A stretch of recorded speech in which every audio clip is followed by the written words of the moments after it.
If you've ever had Photoshop slow down or run into those dreaded scratch disk full errors, learning how to change your scratch disk location could be a game changer. In today's tutorial, I'll walk you step by step through the process of updating your scratch disk settings in Photoshop, so you can keep your projects running smoothly and reclaim some peace of mind.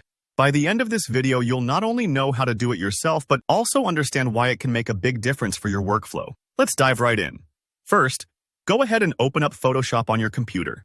You'll want to launch the program so you have access to all the settings we'll be adjusting. If you're starting from your desktop or taskbar, just double-click the Photoshop icon and give it a moment to load up.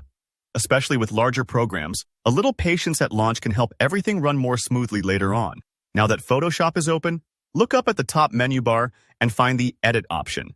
For Windows users, it's usually sitting up there near File and Image, while Mac users will want to click Photoshop, since preferences are tucked away slightly differently on macOS. But for most folks, it's simple. Click Edit, and from the drop-down, scroll down until you see Preferences. This is the control center for customizing how Photoshop behaves, and it's where we'll find our scratch disk options. Once you're in the Preferences menu, go ahead and select Scratch Disks. Now, if you've never used this section before, don't worry. Scratch disks sound a bit technical, but really, it just means storage space that Photoshop uses as temporary memory.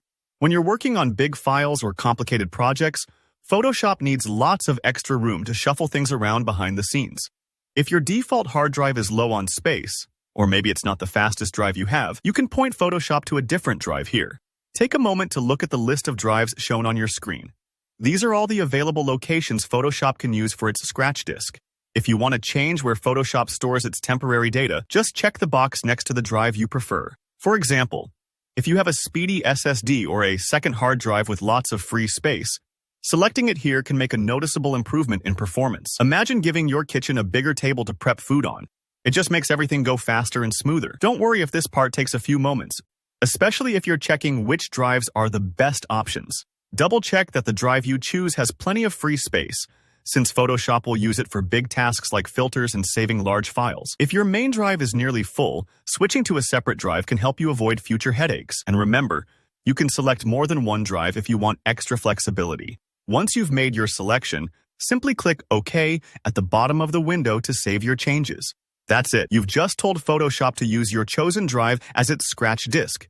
This adjustment can help you prevent slowdowns, crashes, and those annoying pop-up error messages about disk space. It's a small tweak with a big impact, especially if you're working on creative projects that really push your system. And there you have it, a quick, easy way to change the scratch disk location in Photoshop. If you found this tutorial helpful, don't forget to give the video a thumbs up. Leave a comment below if you have any questions or if you'd like more tips for optimizing Photoshop, and hit subscribe for more easy-to-follow tutorials. Happy editing, and I'll see you next time.